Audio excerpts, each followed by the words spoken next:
Good afternoon, everyone.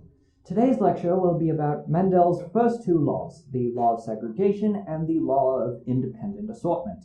To help us understand these laws, I would like to introduce two of my closest friends, Fred and Amanda.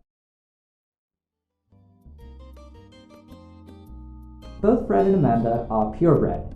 Fred has a genotype that is homozygous recessive for spots, which is why he has fur that is all one color, and is homozygous dominant for tail length, which is why his tail is short. Amanda has an opposite genotype to Fred. She is homozygous dominant for spots, making her an all-white cat with spots, and is homozygous recessive for tail length, which gives her a normal tail. After a long day of studying at Interstellar Academy, Amanda asks Fred if he would like to take a break from doing homework.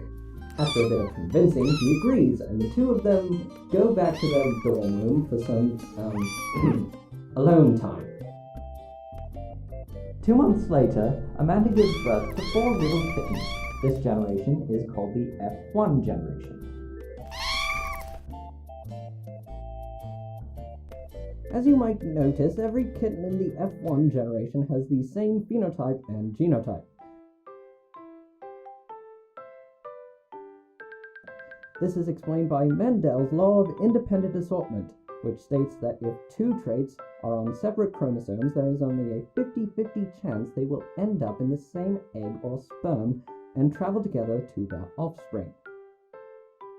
Kittens usually take a few months to mature, so we'll jump to when they can have cute little kittens of their own.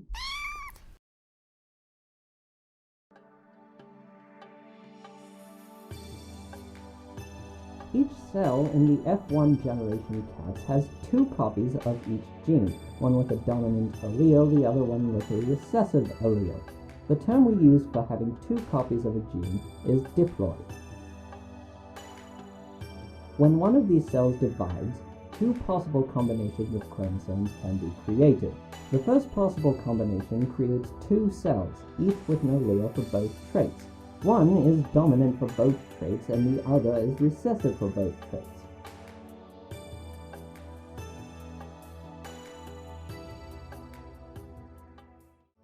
The second possible combination also creates 2 cells, but this time each cell has a dominant allele for one trait and a recessive allele for the other trait.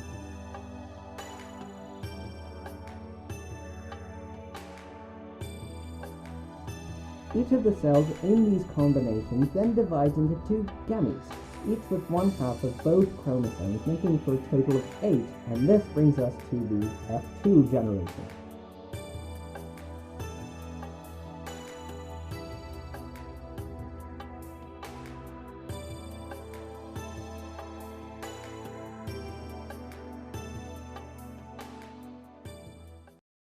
Now, let's see what genotypes and phenotypes we get in the F2 generation. Oh, goody.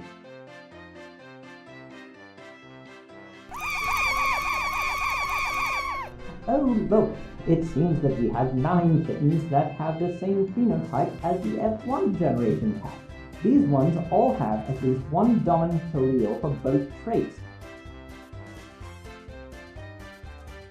We also have 3 kittens that have only one dominant allele for the first trait,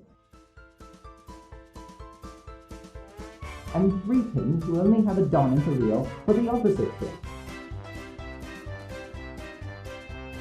Our last kitten doesn't have any dominant allele for either trait.